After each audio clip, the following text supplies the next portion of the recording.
Social media యుగం రోజు రోజుకు కొత్త పుంతలు తొక్కుతోంది. ప్రపంచంలో ఎక్కడ ఏం జరిగినా ఇట్టే క్షణాల్లో తెలిసిపోతుంది.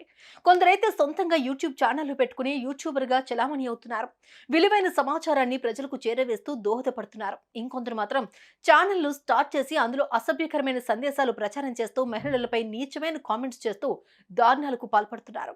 తాజాగా ఇలాగే బరితెగించిన కొందరు కేటుగాలపై హీరో మంచు మనోజ్ తీవ్ర స్థాయిలో మండిపడ్డారు. నిన్ను వదిలిపెట్టేది లేదంటూ ఎక్స్ లో వార్నింగ్ ఇచ్చాడు.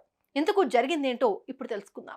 ఎంపీసీ బైపీసీ విద్యార్థులకి ఒక వరం CA CMA కోర్సులు. CA CMA చదివే విద్యార్థుల్లో 40% మంది ఎంపీసీ మరియు బైపీసీ విద్యార్థులే. Master minds.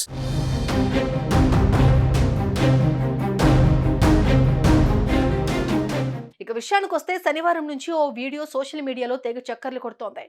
కొందరు వ్యక్తులు వీడియో కాల్లో మీట్ అయి మాట్లాడుకుంటున్నారు. ఫ్రెండ్స్ కదా, సరదాగా మాట్లాడుకుంటే ఎవరికి ఇబ్బంది లేదు. కానీ ఓ తండ్రి కూతురు ఉన్న ఫోటోను చూపిస్తూ అతి దారుణంగా కామెంట్స్ చేశారు. తండ్రి కూతురు అన్న రిలేషన్ పట్టించుకోకుండా అసభ్యకరంగా కామెంట్ చేస్తూ అడ్డదిడ్డంగా మాట్లాడుతూ నీచానికి పాల్పడ్డారు.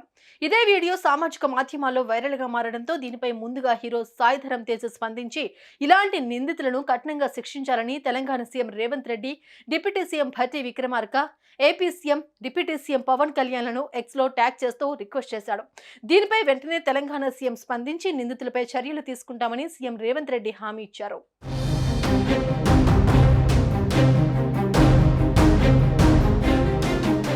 ఇక ఈ క్రమంలోనే ఈ వీడియోపై హీరో మంచు మనోజ్ సైతం స్పందించి తీవ్ర స్థాయిలో మండిపడ్డారు.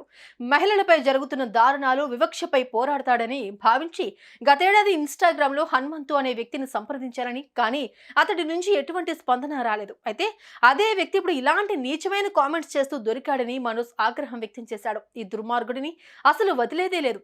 హనుమంతు, అమ్మ తోడు నిన్ను వదిలే ప్రసక్తే లేదు అంటూ మంచు మనోజ్ అతడికి వార్నింగ్ ఇచ్చాడు. అంతేకాకుండా మనోజ్ తెలుగు రాష్ట్రాల ప్రభుత్వాలకు, టెక్సాస్ ప్రభుత్వానికి ఎక్స్ లో ట్యాగ్ చేస్తూ అతడిని కఠినంగా శిక్షించాలని రిక్వెస్ట్ చేశాడు. అతడితో చేసిన చాటింగ్ నా వద్దుందని, అవసరమైతే పంపిస్తానని కూడా తెలిపాడు. ఈ వీడియో నెటిజన్స్ సైతం తీవ్ర స్థాయిలో మండిపడుతున్నారు.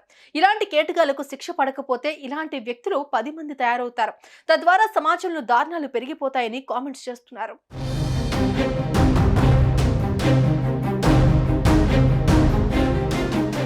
చూసారుగా ఈ నిందితులు ఎంతకు తెగించారో. వావి వరుసలు మరిచి అసభ్యకరంగా మాట్లాడుతూ నీచాడు కొడిగట్టారు. ఈ నిందితులను కఠినంగా శిక్షించాల్సిందేనంటూ కామెంట్స్ చేస్తున్నారు. ఇంతకు మీరేమంటారు? కామెంట్ చేయండి. సుమన్ టీవీలో మీ పర్సనల్ అండ్ బిజినెస్ ప్రమోషన్స్ కోసం కింది నెంబర్కి కాంటాక్ట్ చేయండి.